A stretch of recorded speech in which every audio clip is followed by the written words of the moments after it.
AITA for refusing to co-sign my husband's $35 million dream truck loan when he still owes me $8,000 from my inheritance. Okay, so this is either gonna get me flamed or vindicated, but I need to get it off my chest because this whole situation is just absurd, and my brain is fried from all the arguing. My husband, 35M, and I, 33F, have been married for 6 years. We're not rich, we're not poor. We both work full-time.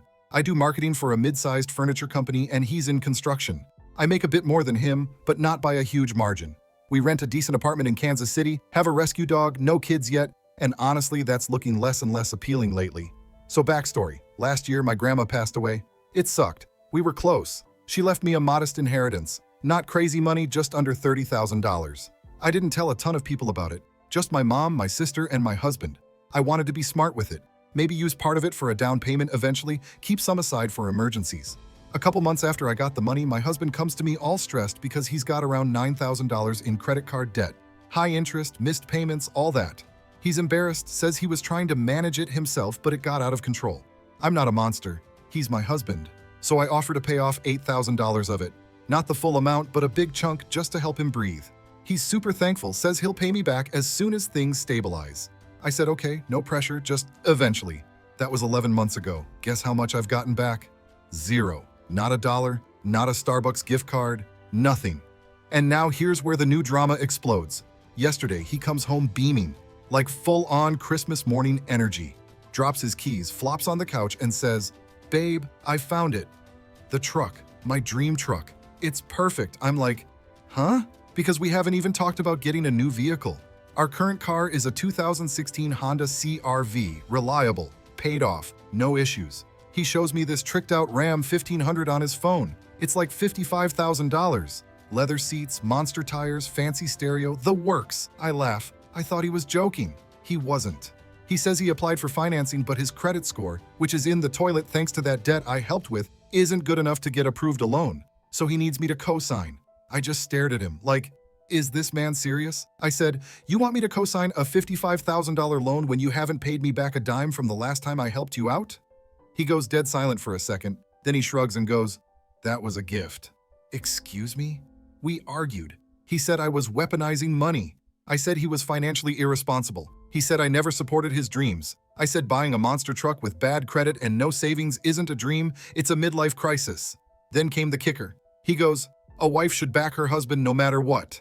That line made me want to launch his Xbox into the sun. I told him flat out, until he starts paying me back and shows some kind of financial responsibility, I'm not signing SJT, end of story. He stormed out to clear his head and came back 2 hours later stone-faced. Barely spoke to me all night. This morning I get a text from my MIL, who apparently got a very one-sided version of the story, saying I'm emasculating her son and making him feel like a burden in his own marriage. Okay, so now I'm the villain? For not co-signing a luxury truck loan for someone who already owes me thousands? Honestly, I'm so frustrated I could scream.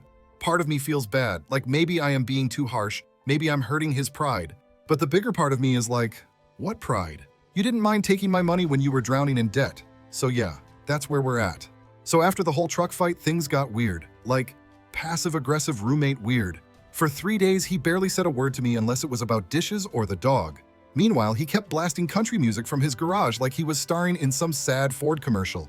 You know the vibe. Windows down, Toby Keith on full volume, polishing his imaginary truck. The silent treatment? Fine, I can outlast him. But then Saturday rolls around and guess who shows up unannounced? His mother. Y'all, this woman walked into our apartment like she owned the place, holding a damn Tupperware of lasagna like it was a peace offering from the Vatican. She gives me this tight smile and goes, I thought we could talk. Woman to woman. And listen, I don't like confrontation, but I'm not gonna sit there and let someone's mama scold me in my own kitchen like I'm a teenager who dented the family Corolla. So I said, if this is about the truck, I'd rather not. She ignores me, sits down at the table, opens the lasagna, and launches into this whole speech about how her father never let her mother work, and her mother never questioned where the money went, and that's how a real marriage works, based on trust. I said, I don't think trusting someone with your credit score is the same as trusting them with your heart. She said, well, if you just act like a supportive wife, and I cut her off. Supportive doesn't mean stupid. She blinked, like full-on glitch in the Matrix moment, then packed up her lasagna and left without even offering me a piece. 10 minutes later, my husband comes back from Home Depot or wherever the hell he ran off to and starts yelling at me for disrespecting his mom. I told him she disrespected me by treating my inheritance like monopoly money and acting like I was supposed to just roll over and enable his financial fantasy. He had the audacity to say, "You're making this into a power thing. It's not about money, it's about control." I laughed, like actually laughed, out loud.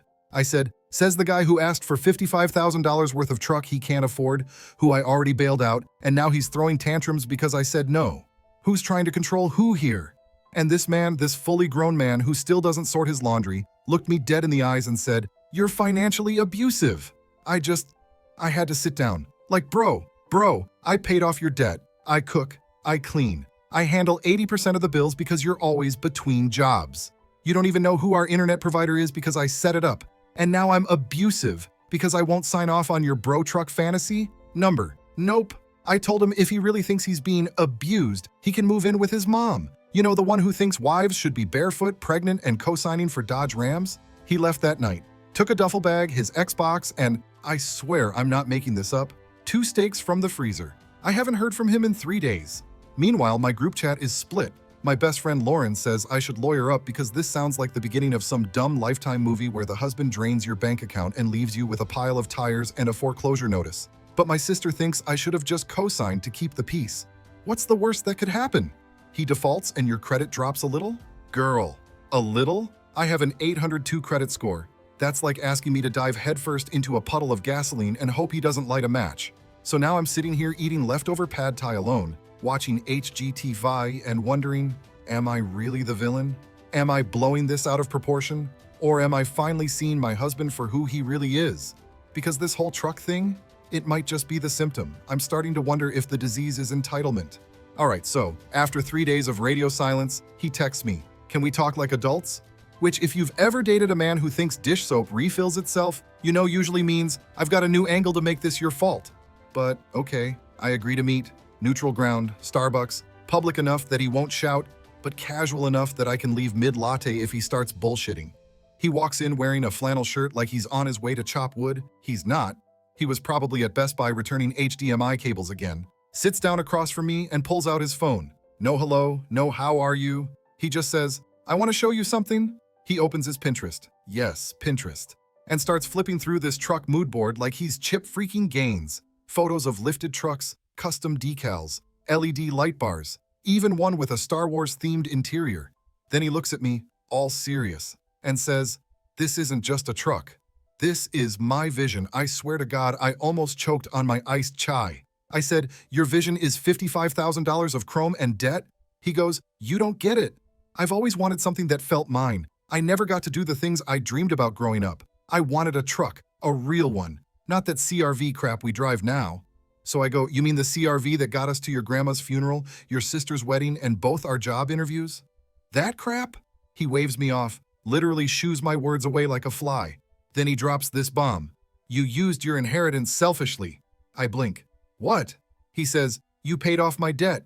With no strings. You said it was fine. You didn't invest it. You didn't put it toward a house. You just wanted to be the savior." I legit laughed out loud in this man's face. I said, "My guy, I became the savior because you were drowning in debt and didn't tell me." That wasn't a flex. That was damage control. He leans in and goes, "This is why people say you emasculate me." I didn't even flinch. I said, "Good. Be emasculated. Grow a uterus while you're at it and pay off your own damn loans." He storms out, leaves me with the bill, which fine, I was going to pay anyway because his Venmo hasn't worked since July. Fast forward 2 days. I come home from work and there's an envelope on the counter. I open it. It's a letter, handwritten, 2 pages. He starts by apologizing, sort of. Says he's sorry for making me feel unsupported, but that I need to work on how I communicate. Says he's willing to compromise and scale back the truck vision, maybe go for a used one instead. Then he drops the kicker. "If you won't co-sign, can you at least loan me $15,000 from the rest of your inheritance so I can do a bigger down payment and qualify solo?" And he ends the letter with, "Please think about this before you answer." This is important to me. I didn't think. I didn't answer. I took that letter, taped it to the fridge, and wrote underneath in Sharpie, "Still waiting on the $8,000.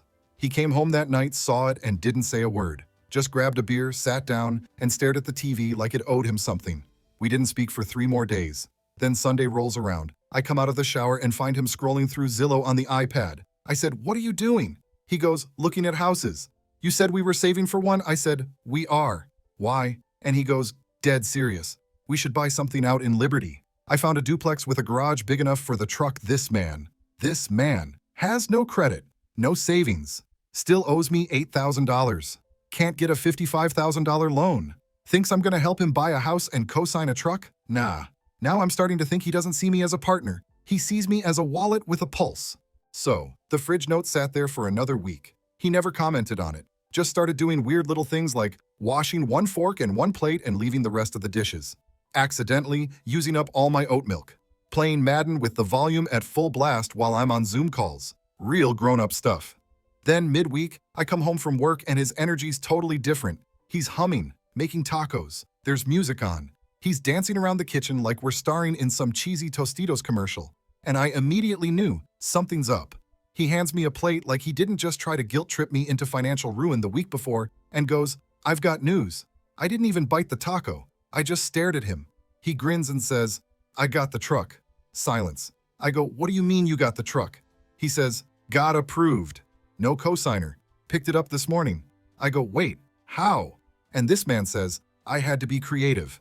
Now, when a man says I had to be creative about a $55,000 loan after getting denied, that's not creativity. That's fraud adjacent. So I start grilling him. Turns out he had his uncle co-sign, his sketchy uncle who once got fired from a bowling alley for inappropriate behavior. I wish I was making that up. Apparently, they worked out a deal where his uncle would co-sign in exchange for my husband helping him start his landscaping business, which I'm 99% sure is just code for mowing lawns and avoiding child support. But here's the part that actually made my jaw hit the floor. He used our emergency savings as the down payment. Our emergency fund. $6,500.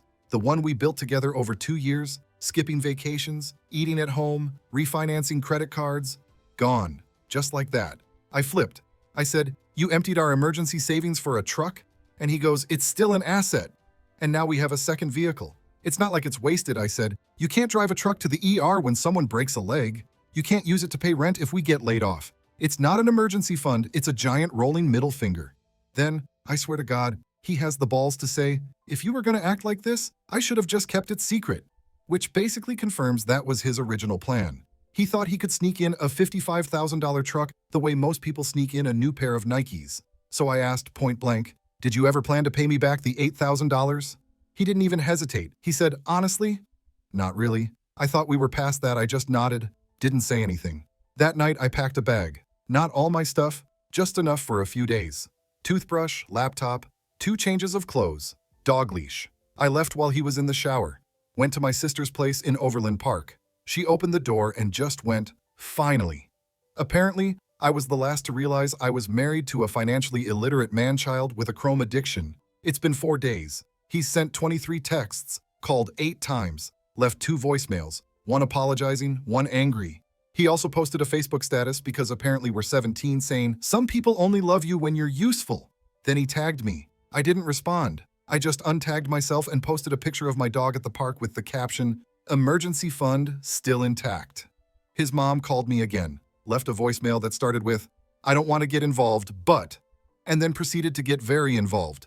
My lawyer friend is now helping me look at what moving forward might mean legally. Because let's be honest, I'm not going back. It's not even about the truck anymore. It's about the fact that this man looked me in the eye and said, "I thought we were past that." Like loyalty cancels out accountability. Like being his wife meant I should just expect to be used. Okay, so here's how this circus finally burned itself down. I stayed at my sister's for a full week. She made me laugh, fed me wine and microwave popcorn, and told me 10 times a day I wasn't crazy, just late to the realization that I married a human red flag in a Carhartt hoodie. Meanwhile, he kept texting like a man on the edge. The tone kept shifting. "Can we just talk like adults? You're being dramatic. I miss you. Are you really gonna throw this away over a truck? This is what your grandma would have wanted?"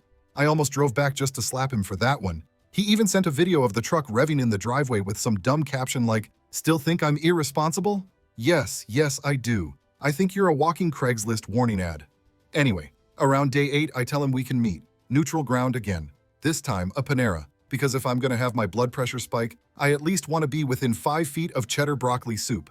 I get there early, sit facing the parking lot, and no surprise, he pulls up in the truck.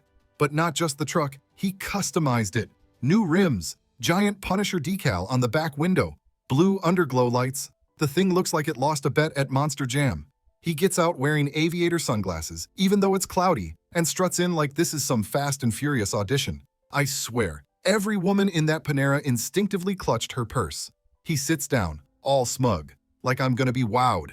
Before he can say anything, I pull out a manila folder and slide it across the table. He goes, "What's this?" I say, "Copy of the lease. My name's first. I'm terminating it. Gave the landlord notice." He blinks. "You're kicking me out?" I said, "I'm not kicking anyone out. I'm removing myself from the situation. You can stay, move out, throw house parties with your uncle and his landscaping clients. I don't care." He goes, "You're giving up on us?" I said, "I gave $8,000 and 2 years of patience. What you gave was gaslighting, debt, and a Punisher sticker." He looks pissed. But you know what he says? "Fine, you'll be back. No one else is gonna put up with you." That's the moment it snapped into place. This was never about love. It was about control, ego, having someone reliable while he floated through life on vibes and credit checks. So I stood up, left him sitting there with his overpriced bread bowl, and walked straight to my car. That night, I stayed up and made a spreadsheet titled, "What I Gained by Leaving." Credit score, still safe. Emergency fund, safe again. My sister helped me replenish. Mental health, 200% better. Dinners, peaceful. No one yelling about interest rates. Bedroom, mine, just mine. Full of plants and no truck-shaped air fresheners. A week later, I got a DM from one of his old coworkers. Apparently, he'd been telling people we split because I was cold and anti-fun. The coworker said, "Nah, we all knew he was full of it. That man once financed a Peloton he never used and stored Monster cans in the fridge like fine wine." So yeah, I left. He still has the truck. I have my peace. And I finally understand. Sometimes the biggest blessing is someone showing you exactly who they are. Loud, chrome-covered, and all. Thanks for listening. And if you're wondering if I regret it, only that I didn't leave sooner. Thanks for watching. If you liked the story, hit subscribe. See you in the next one.